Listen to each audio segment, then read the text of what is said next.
Welcome સંપૂર્ણ ગુજરાત. સંપૂર્ણ ગુજરાતમાં આપનું સ્વાગત છે. મુખ્યપ્રધાન નરેન્દ્ર મોદીએ આજે 51 શક્તિપીઠના પ્રાણ પ્રતિષ્ઠા મહોત્સવ દરમિયાન જીએમડીસી ગ્રાઉન્ડ પરથી સભાને સંબોધી હતી. ત્રિદિવસીય પ્રાણ પ્રતિષ્ઠા મહોત્સવના અંતિમ દિવસે સહસ્ત્રચંડી મહાયજ્ઞની પૂર્ણાહુતિ કરાઈ હતી. આજે અંતિમ દિવસે મુખ્યપ્રધાન નરેન્દ્ર મોદી ઉપરાંત મંત્રી નીતિનભાઈ પટેલ, પર્વતભાઈ પટેલ, પ્રદીપસિંહ જાડેજા, લીલાધરભાઈ વાઘેલા, યાત્રાધામ વિકાસ બોર્ડના ચેરમેન મહેન્દ્રભાઈ ત્રિવેદી, સાંસદ હરિભાઈ ચૌધરી સહિત ધારાસભ્યો અને ભારતીય જનતા પાર્ટીના નેતાઓ ઉપસ્થિત રહ્યા હતા. મુખ્યપ્રધાન નરેન્દ્રભાઈ મોદીએ પોતાના પ્રવચન દરમિયાન યાત્રાધામ અંબાજીમાં 51 શક્તિપીઠનું શું મહત્વ છે તે જણાવ્યું હતું.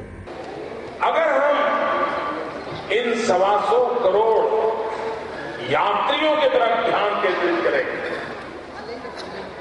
उनके लिए जो आवश्यक इंफ्रास्ट्रक्चर है उस पर बल दें, उनके लिए अगर सुविधाएं मुहैया कराएं, तो भारत का आंतरिक रूप से यात्रा के माध्यम से टूरिज्म के विकास की संभावनाएं हजारों गुना ज्यादा आज भी इंतजार कर रहे हैं.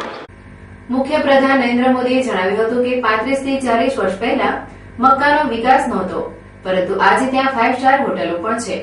તેમણે ભારત દેશના યાત્રાધામોનો વિકાસ થાય તે દિશામાં આગળ વધવા હાંકલ કરી હતી.